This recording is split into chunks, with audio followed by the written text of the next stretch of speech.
संघर्षी education में आपका स्वागत है। अब तक हमने दक्षता अभ्यास 2 के 10 प्रश्नों को हल कर लिया है। आइए हम 11वां प्रश्न देखते हैं।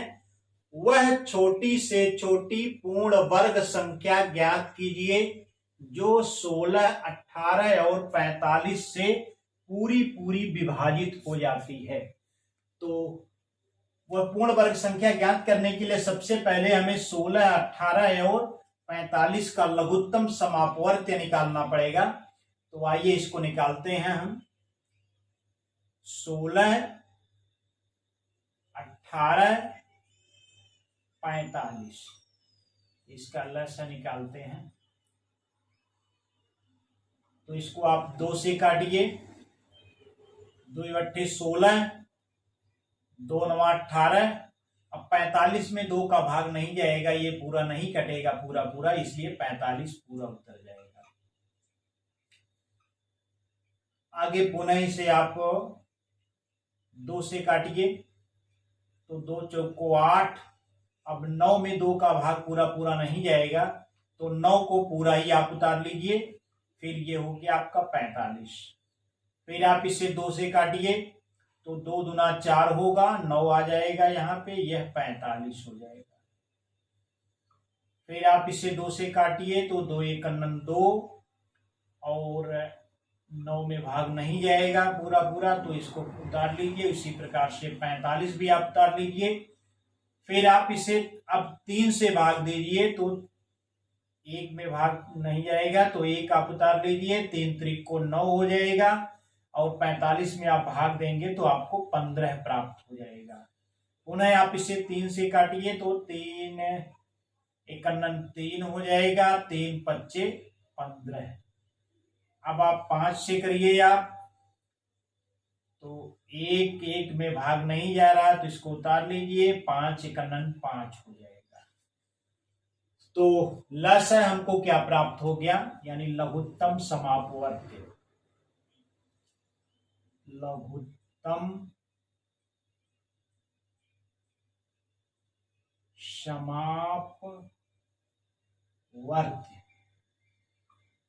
बराबर कितना हो गया हमारा, 2 × 2 × 2 × 2। 4 बार 2 का गुणा है। 2 × 2 × 2 × 2। फिर 3 का 2 बार गुणा है, ×3 × 3। आखिर में क्या है हमारा, 5। तो 16, 18 और 45 का लघुत्तम समापवर्त्य। 16, 18 और 45 का लघुत्तम समापवर्त्य बराबर हमारा हो गया 2 × 2 × 2 × 2 × 3 × 3 × 5। अब आप इसके जोड़े बना लीजिए जरा। तो 2 का एक जोड़ा बन गया, दूसरा जोड़ा 2 का बन गया, 3 का एक जोड़ा बन गया, लेकिन 5 जो है हमारा, इसका कोई जोड़ा नहीं बन रहा है। तो यहां पर क्या है, लघुत्तम समापवर्त्य जो हमको प्राप्त हुआ है इसमें 5, चूंकि 5 का जोड़ा नहीं है, इसमें 5 का जोड़ा नहीं है, इसलिए लसा यानी लघुत्तम समापवर्त्य में 5 से गुणा करने पर, लघुत्तम समापवर्त्य में 5 से गुणा करने पर गुणनफल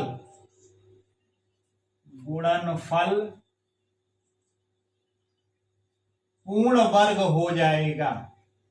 पूर्ण वर्ग हो जाएगा, यानी 5 का जोड़ा इसमें नहीं है और 5 से गुणा करेंगे तो गुणनफल क्या हो जाएगा, हमारा पूर्ण वर्ग हो जाएगा। इसलिए छोटी से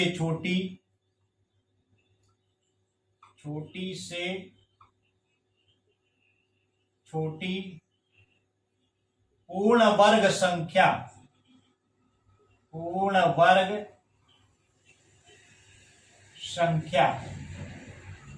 जो 16, 18 और 45 से पूरी विभाजित हो जाती है, जो 16, 18 और 45 से पूरी विभाजित हो जाती है। यह क्या हो जाएगी? बराबर 2 गुणे 2 गुणे 2 गुणे 2 गुणे 3 गुणे 3 गुणे 5। ये हमारा लघुत्तम समापवर्त प्राप्त हुआ था और इसमें 5 का जोड़ा नहीं बन रहा था, तो एक 5 का गुणा करके हम जोड़ा बना लेंगे और यही पूर्ण वर्ग संख्या होगी जो 16, 18 और 45 से पूर्ण रूप से विभाजित होगी। तो आइए इसको गुणा करके देख लेते हैं। 2 दूना 4 दूना 8 दूना 16, 16 तिया 48 और 48 तिया 3 अट्ठे 24 और 3 चौको 12 और 12 दूई 14, 144 हो जाएगा। और यह 5 पच्चे 25, इसका गुणा कर लीजिए। 25 चौको 100 हासिल 10, 25 चौको 100, 10 जोड़ेंगे तो 110 हो जाएगा। हासिल 11, 25 से कन्नम 25, 11 36, यानी आपको 3600 प्राप्त हो जाएगा। तो वह संख्या कौन सी हो जाएगी? 3600। तो इस प्रकार से हमारा आंसर प्राप्त हो गया 3600। वह छोटी से छोटी पूर्ण वर्ग संख्या 3600 है, जिसमें 16, 18 और 45 का भाग पूरा चला जाएगा। तो इस प्रकार से हमारा 11वां प्रश्न हल हो गया है। आइए हम बढ़ते हैं 12वें प्रश्न की तरफ। 12वां प्रश्न हमारा है, एक टोकरी में 1250 फूल हैं। एक व्यक्ति किसी नगर के प्रत्येक मंदिर में उतने ही फूल चढ़ाता है जितने की उस नगर में मंदिर हैं। यदि उसने कुल 8 टोकरी फूल चढ़ाए हों तो बताइए कि उस नगर में कितने मंदिर हैं। एक टोकरी में फूलों की संख्या कितनी है? 1250। तो आइए देखते हैं कि कितने कुल फूल चढ़ाए गए हैं। एक टोकरी में फूलों की संख्या बराबर 1250। क्योंकि एक टोकरी में फूलों की संख्या 1250, इसलिए 8 टोकरी में फूलों की संख्या बराबर, ये बराबर हो जाएगा हमारा 1250 गुणे 8। ये बराबर हो जाएगा, अब 8 से गुणा करिए। 8 शून्य शून्य, 8 पच्चे 40 के शून्य, हासिल 4, 8 दुनाई 16, 4 20, हासिल 2, 8 कन्नन 8 2 10। यानी कितने फूल चढ़ाए गए? इकाई, दहाई, सैकड़ा, हजार, 10,000। 10,000 फूल चढ़ाए गए। कुल चढ़ाए गए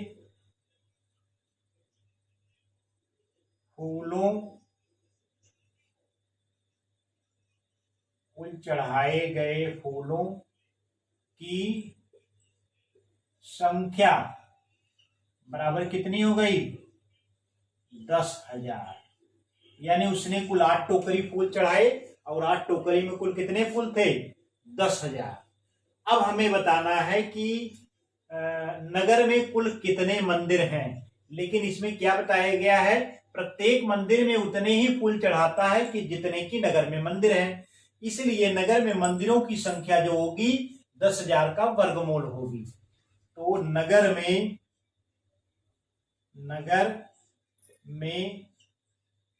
मंदिरों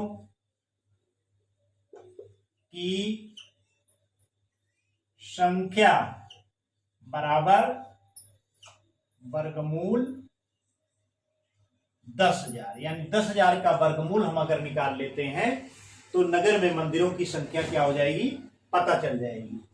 तो 10,000 का ये अभाज्य गुणनखंड करते हैं।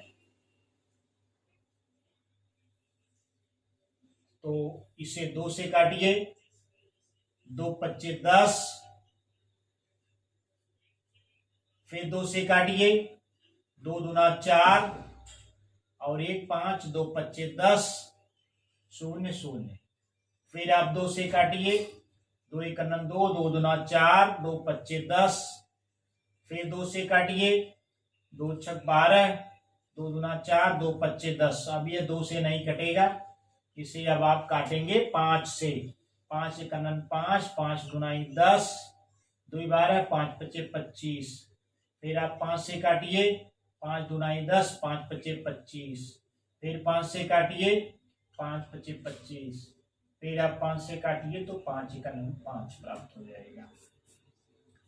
तो इसके अभाज्य गुणनखंड हमको प्राप्त हो गए 2 गुणे 2 गुणे 2 गुणे 2 गुणे 5 गुणे 5 गुणे 5 गुणे 5। तो ये बराबर हो जाएगा वर्गमूल,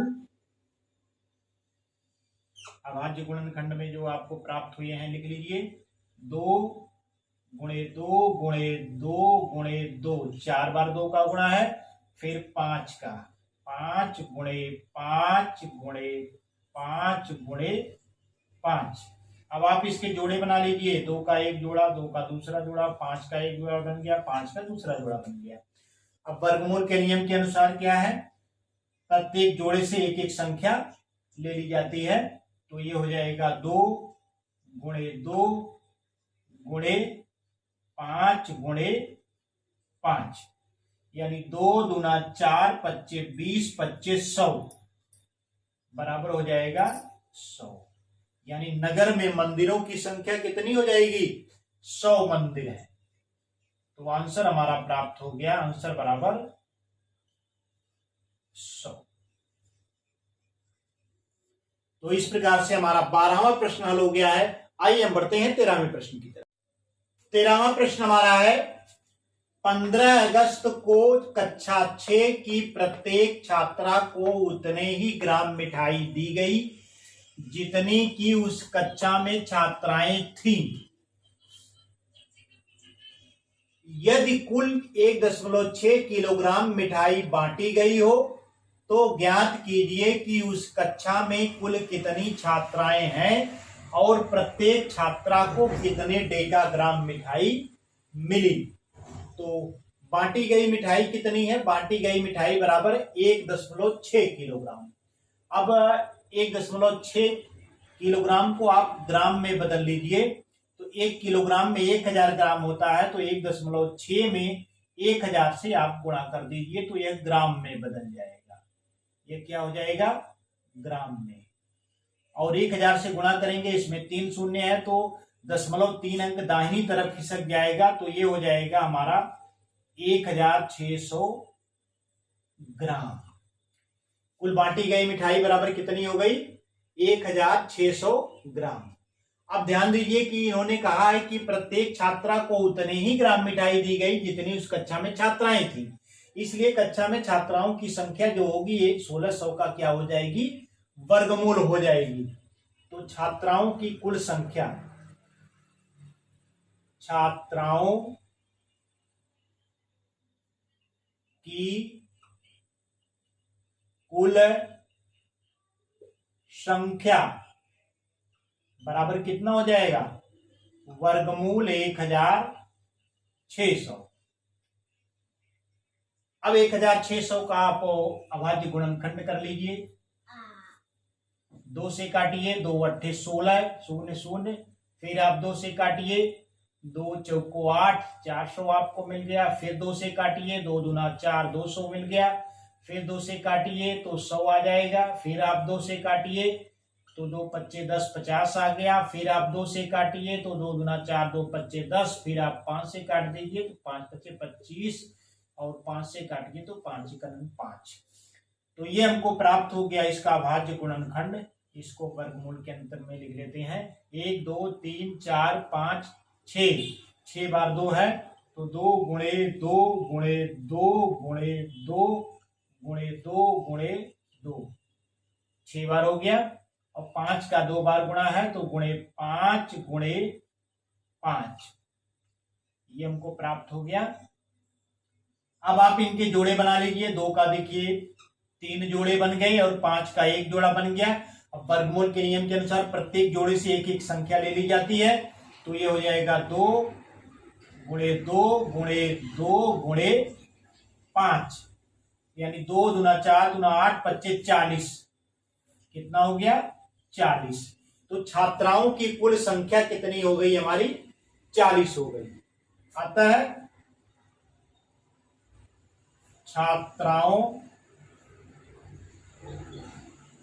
की कुल संख्या बराबर 40।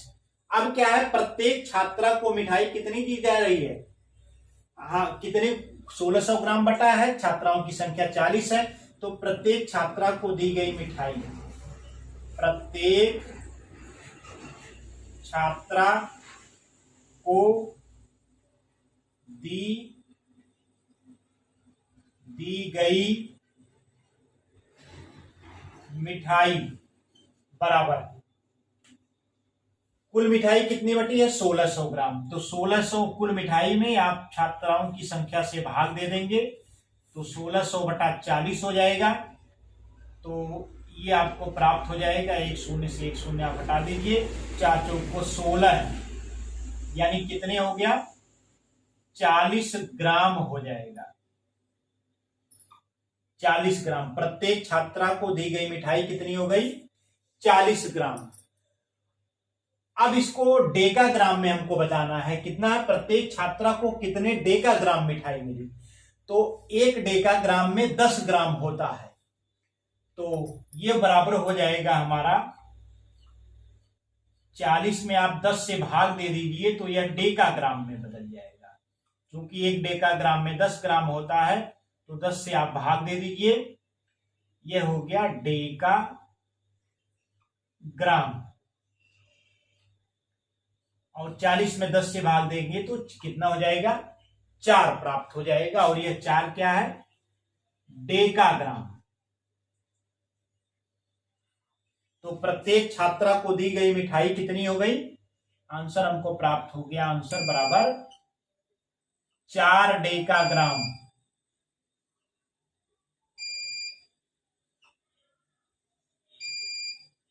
चार डेका ग्राम। तो इस प्रकार से हमारा 13वां प्रश्न भी हल हो गया है। इस अभ्यास के शेष प्रश्नों को लेकर एक नई वीडियो के साथ पुनः मिलेंगे, तब तक के लिए नमस्कार, धन्यवाद।